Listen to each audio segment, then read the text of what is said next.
Had accusation that the kingdom's influence in the recent decision to cut oil production, pushing prices higher, at least in the short term, is siding with Russia. What's your response to that?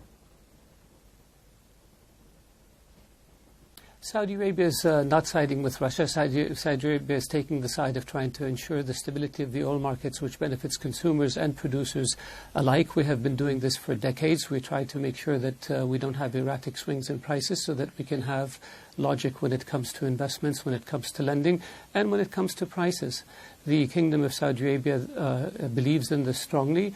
The decision to reduce the quotas was taken unanimously by 22 countries, and the markets have responded very positively to this. The price of oil has actually come down since last week, not gone up. President Joe Biden has repeatedly said now that there will be consequences to Saudi for this deal, without revealing the details. Now, we do know that many congressmen and women are threatening to freeze arms sales to the kingdom, to pull US troops from the kingdom, to limit OPEC's influence on the markets going forward. Does that worry you? Are the risk involved if these actions, these consequences, these alternatives are carried out? I can't speak to the motivations behind statements by officials. What I can tell you is that the sale of defensive weapons to Saudi Arabia serves the interest of the US and serves the interest of Saudi Arabia and serves the interest of security and stability in the Middle East. The presence of American forces in the Middle East has been here for many, many decades. They are here to protect the stability and security of the Middle East and the stability and security of the United States. The Kingdom of Saudi Arabia and the US have had a very strong relationship for 8 decades.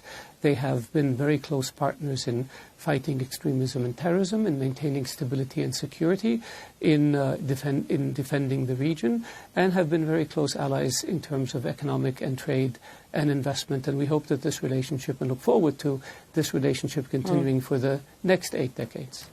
Multiple reports citing officials briefed on discussions say that other OPEC Plus members, not least the UAE and Iraq, were pushing back on the cut. They didn't want to see the size of the cut, nor did they want to see this production cut happen when it did. They questioned the timing of that cut. On hindsight, and given the fallout that the kingdom is seeing reputationally on the Hill in Washington at present, and these questions about the relationship going forward between Saudi Arabia and the US, on reflection, might the Saudis have acted differently?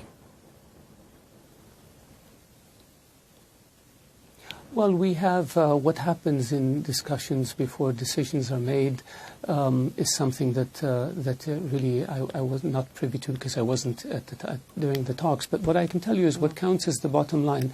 Every member of OPEC and OPEC Plus countries supported this decision, so that's what we go by.